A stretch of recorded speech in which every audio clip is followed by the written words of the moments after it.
বিশ্ব সংবাদে আপনাদের স্বাগত। সংবাদের শুরুতেই শিরোনাম, পরে বিস্তারিত। শুরুতে জানিয়ে দেব ইসরায়েলকে চূড়ান্ত হুমকি বাইডেনের। জানিয়ে দেব রাফায় ইসরায়েলি অভিযান ঠেকাতে জরুরি পদক্ষেপ নেওয়ার আহ্বান কাতারের। এছাড়া রয়েছে গাজায় যুদ্ধ বন্ধ করার বৈশ্বিক প্রচেষ্টা ভণ্ডুল করেছে ইসরায়েল, অভিযোগ ইরানের। জানিয়ে দেব ইসরায়েলে ভয়াবহ হামলা না চালানোর গোপন তথ্য ফাঁস করল ইরান। সর্বশেষ জানিয়ে দেব ইউক্রেনের সহায়তায় ব্যবহারের জন্য চুক্তিতে পৌঁছেছে ইইউ আটক করা রুশ সম্পদ। ইসরায়েলকে চূড়ান্ত হুমকি বাইডেনের। ইসরায়েলকে চূড়ান্ত হুমকি দিয়ে মার্কিন প্রেসিডেন্ট জো বাইডেন বলেছেন, ইসরায়েলি বাহিনী যদি জনবহুল রাফায় অংশবিশেষ প্রবেশ করে তবে তারা দেশটিকে সমর্থন করবে না বা আক্রমণাত্মক অস্ত্র সাহায্য করবে না। সিএনএনকে দেওয়া এক সাক্ষাৎকারে বাইডেন বলেন, আমি বেনিয়ামিন নেতানিয়াহু এবং যুদ্ধ মন্ত্রিসভাকে স্পষ্ট করে বলেছি, তারা যদি এই জনবহুল এলাকায় প্রবেশ করে তবে তারা আমাদের কাছ থেকে সমর্থন পাবে না। ইসরায়েলের প্রতি এটি বাইডেনের সবচেয়ে কঠোর মন্তব্য বলে মনে করা হচ্ছে। তবে ইসরায়েল এমন হুঁশিয়ারিকে কতটা পরোয়া করবে তা নিয়ে সংশয় রয়েছে। যুক্তরাষ্ট্রের আপত্তি উপেক্ষা করেই তারা রাফায় হামলা চালাচ্ছে। গাজার এই অংশে 10 লাখেরও বেশি ফিলিস্তিনির উদাস্ত আশ্রয় নিয়েছেন। গত সপ্তাহে বাইডেন প্রশাসন ইসরায়েলকে ভারী বোমা সরবরাহ বন্ধ করে। ইসরায়েল এসব বোমা জনবহুল রাফায় ব্যবহার করতে পারে এমন আশঙ্কায় এই দিন এই সিদ্ধান্ত নেওয়া হয় যুক্তরাষ্ট্রের দ্বারা। বাইডেন বলেন, আমি পরিষ্কার করে বলতে চাই, তারা এখনও রাফায় যায়নি। তারা যদি রাফায় যায় তবে অস্ত্র সরবরাহ করব না। তিনি বলেন, এসব বোমা এবং অন্যান্যভাবেই গাজায় বেসামরিক লোকজনকে নিহত করছে। তিনি নিশ্চিত করে বলেন যে ইসরায়েলকে আয়রন ডোম ক্ষেপণাস্ত্র এবং অন্যান্য আত্মরক্ষামূলক ইন্টারসেপ্টর দিয়ে যাবে যুক্তরাষ্ট্র। ইসরায়েল গাজায় তার রেড লাইন অতিক্রম করছে কিনা এমন প্রশ্নের জবাবে বাইডেন বলেন, এখনও করেনি। তবে তিনি জানান, রাফায় ব্যবহৃত হতে পারে এমন আশঙ্কায় গত সপ্তাহে 2000 পাউন্ড ও 500 পাউন্ডের বোমা ইসরায়েল সরবরাহ করা বন্ধ করে দিয়েছে। এদিকে রাফায় ইসরায়েলি অভিযান ঠেকাতে জরুরি পদক্ষেপ নেওয়ার আহ্বান কাতারের। বুধবার গাজার দক্ষিণাঞ্চলীয় সফর রাফায় ক্রমবর্ধমান মানবিক সংকটে পড়ে সম্পর্কে উদ্বেগ প্রকাশ করেছেন কাতার ও আফ্রিকান ইউনিয়ন। ইসরায়েলি অভিযানের বিরুদ্ধে আন্তর্জাতিক চাপ বাড়ানোর জন্য নতুন করে আহ্বান জানিয়েছেন তারা। কাতার হলো ইসরায়েল ও হামাসের মধ্যে যুদ্ধবিরতি চুক্তির মধ্যস্থকারীদের মধ্যে অন্যতম। বুধবার তারা সতর্ক করে বলেছে, রাফা থেকে গাজায় বেসামরিক নাগরিকদের উপর যে কোনো রকম জোর খাটানো বা তাদের বাস্তুচ্যুত করা আন্তর্জাতিক আইনের গুরুতর লঙ্ঘন হবে। এক বিবৃতিতে কাতারের পররাষ্ট্র মন্ত্রণালয় রাফায় ইসরায়েলের হামলার নিন্দা জানিয়ে হামলা স্থগিতের জন্য জরুরি ভিত্তিতে আন্তর্জাতিক পদক্ষেপ নেওয়ার আহ্বান জানিয়েছেন। আফ্রিকান ইউনিয়ন কমিশনের চেয়ারপারসন মুসা ফাকি মাহামাতও একই মত প্রকাশ করেছেন। তিনি তার আহ্বানে একই সঙ্গে কাজ করার কথাও বলেছেন। তাছাড়া গাজায় মানবিক সাহায্য ত্রাণ সরবরাহের প্রবেশ পথ হিসেবে এই অঞ্চলের গুরুত্বের কথা উল্লেখ করেছেন। মঙ্গলবার রাফা সীমান্ত অঞ্চলে গাজার অংশটি দখল করে নিয়েছে ইসরায়েল। তাছাড়া এর নিকটবর্তী কেরেম শালোম ক্রসিংও বন্ধ করে দেয়। মানবিক গ্রুপগুলো সমালোচনার মুখে পড়ে বুধবার কারেম শামল পুনরায় খুলে দেওয়ার কথা জানায় ইসরায়েল। এদিকে রাফা ক্রসিং বন্ধ করে দেওয়াতে জ্বালানি সরবরাহ ত্রাণ কর্মীদের গাজায় প্রবেশ বন্ধ করে দেওয়া হয়েছে বলে জানিয়েছে জাতিসংঘের ত্রাণ প্রধান মার্টিন গ্রিফিথস। মঙ্গলবার জাতিসংঘের মহাসচিব অ্যান্তোনিও গুতেরেস সাংবাদিকদের বলেছেন, গাজায় উত্তরাঞ্চলের দুর্ভিক্ষ চলাকালীন সময় রাফার উপর হামলা মানে কৌশলগত ভুল, রাজনৈতিক বিপর্যয় ও মানবিক দুঃস্বপ্ন।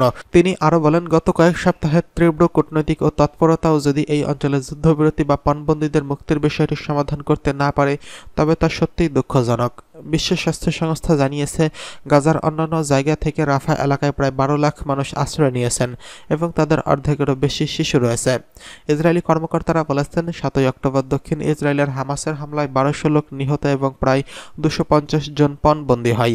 যদিও নভেম্বরের শেষ দিকে এক সপ্তাহব্যাপী যুদ্ধবিরতিতে প্রায় 100 জন বন্দীকে মুক্তি দেওয়া হয়েছিল। গাজার স্বাস্থ্য মন্ত্রণালয়ের তথ্য মতে ইসরায়েলের পাল্টা হামলায় গাজায় 34,700 জনেরও বেশি ফিলিস্তিনি নাগরিক নিহত হয়েছেন, যাদের 2/3 নারী ও শিশু। এদিকে গাজা যুদ্ধ বন্ধ করায় বৈশ্বিক প্রচেষ্টা ভণ্ডুল করেছে ইসরায়েল, অভিযোগ ইরানের। আন্তর্জাতিক হুঁশিয়ারি সত্ত্বেও গাজা উপত্যকার সর্বদক্ষিণে প্রবল ঘনবসতিপূর্ণ শহর রাফাতে ইসরায়েলি আগ্রাসনের তীব্র নিন্দা জানিয়েছে ইরান। তেহরান বলছে, রাফা শহরে ইসরায়েলি আগ্রাসনে ভয়াবহ মানবিক বিপর্যয়ের সৃষ্টি হবে। ইরানের পররাষ্ট্র মন্ত্রণালয়ের মুখপাত্র নাসের কানোনি বলেছেন, গাজায় ইসরায়েলি গণহত্যামূলক যুদ্ধ বন্ধ করতে যে আন্তর্জাতিক প্রচেষ্টা রয়েছে তা নস্যাৎ করে দেওয়ার জন্যই রাফাতে আগ্রাসন শুরু করেছে ইসরায়েল। মঙ্গলবার ইসরায়েলি সেনারা রাফা শহরে অনুপ্রবেশ করে মিশরের সঙ্গে গাজার রাফা সীমান্ত ক্রসিংয়ে ফিলিস্তিনি অংশ দখল করে নেওয়ার পর এক বিবৃতিতে এসব কথা বলেন নাসের কানোনি।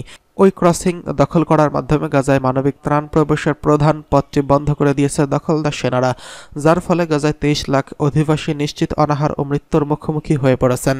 কানউনি এ সম্পর্কে বলেন, রাফা ক্রসিং দখল করে নেওয়ার ঘটনা একটি দুর্বৃত্ত সরকারের চরম বর্বরতা ফুটিয়ে তুলেছে যে সরকারি কোনো ধরনের আন্তর্জাতিক আইনের প্রতি তোয়াক্কা করে না এবং বৈশ্বিক শান্তি ও নিরাপত্তাকে বিপন্ন করে তোলে।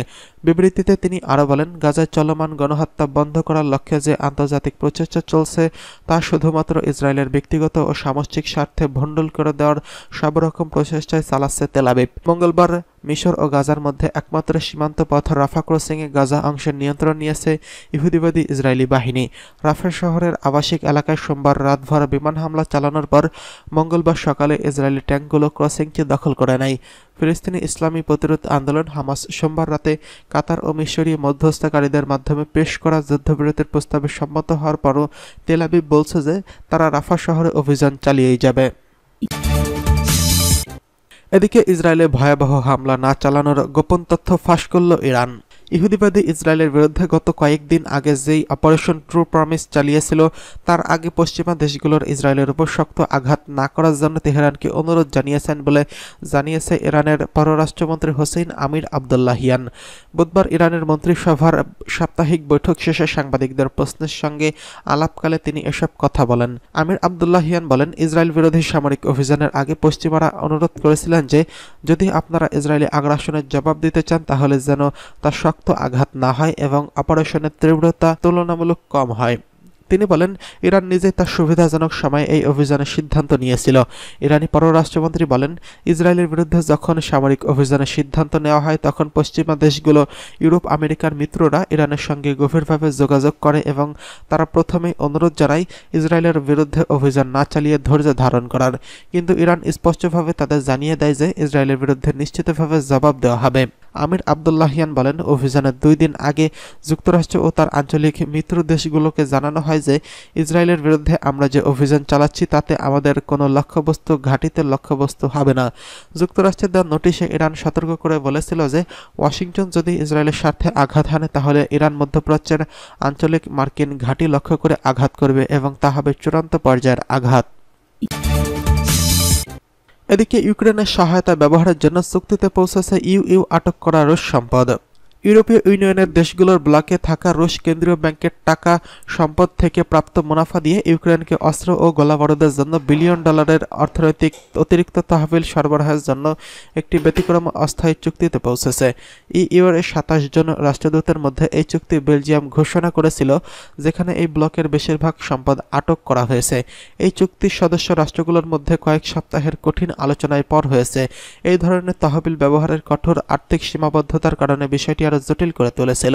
চুক্তিটির কারণে কিয়েভ এখন পর্যন্ত 320 কোটি ডলার পর্যন্ত পাবে, যার 90%ই গোলাবারুদ এবং অন্যান্য সামরিক সরঞ্জামের জন্য ব্যয় করা যেতে পারে। কর্মকর্তারা বলেছেন, তহবিলের প্রথম কিস্তি জুলাই মাসে কিয়েভ পৌঁছতে পারে। ইউক্রেনের বিরুদ্ধে মস্কো যুদ্ধের প্রতিশোধ হিসেবে ইইউ রাশিয়ার কেন্দ্রীয় ব্যাংকের প্রায় 22,500 কোটি ডলারের সম্পদ আটক করে আছে, যার বেশিরভাগই বেলজিয়ামে আটক রয়েছে। কিয়েভ দীর্ঘদিন ধরে তাগিদ দিয়ে আসছে যে এই তহবিলগুলো অত্যাবশ্যক সামরিক সরবরাহ পেতে ব্যবহার করা হবে, কারণ তারা নতুন করে রাশিয়ার আক্রমণ বন্ধ করতে লড়াই করছেন।